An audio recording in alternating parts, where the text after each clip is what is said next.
بس من هلا اللي اوله شرط اخره رضا.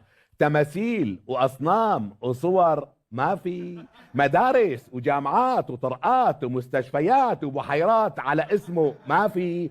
القاب واسماء وصفات، يعني القائد المفدى الامين الرمز ما في. تلزيق على الكرسي واسترطاب وتكليب ما في.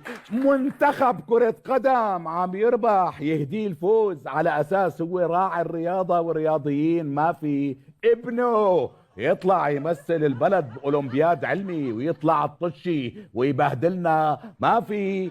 مرته طالعة على معرض دمشق الدولي لتشجع الصناعة السورية ولابسة فستان شانيل وكندرا اف سان لوران وعم بتوزع الابتسامات على الشعب اللي رجعوا بشاحنات الغنم ما في.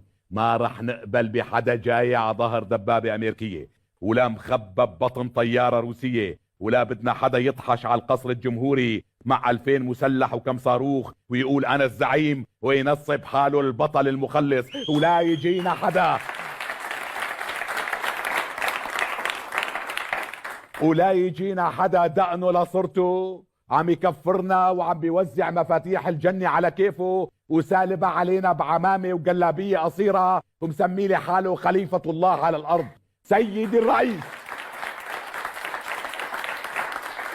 سيدي الرئيس السوري اللي جاي يكون بعلمك انت رح تكون موظف تخدم المواطن مو تركبه.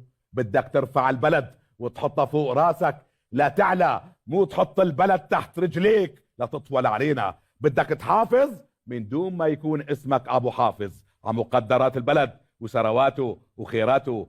بدك تحترم استقلالية القضاء والتشريع والاعلام، مو تتحش لي مناخيرك بالشاردة والوردة وتقضي لي اياها مراسيم وقوانين واستثناءات وتجانس وتطوير اداري. كله على كيفك وكيف اللي خلفك. بدك تحكم مثل ما بده الشعب، لانه الشعب هو اللي عم بدفع لك راتبك من عرق جبينه وخيرات الله.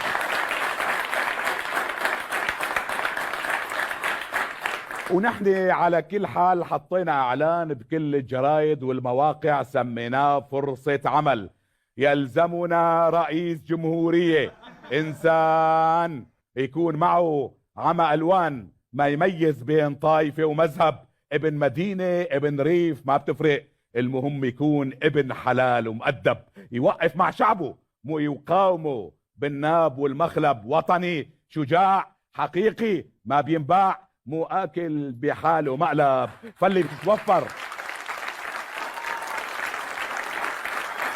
فاللي بتتوفر فيها شروط يبعث السي في لامهات الشهداء والارامل والايتام مع 4 صور شمسية هو فاتح ايديه وعم بيقول الله يقدرني لعوضكن عن اللي راحوا بالمدة اللي راح اقعد فيها على كرسي الرئاسة، ويكون شعاره ارفع راسك فوق انت سوري حر.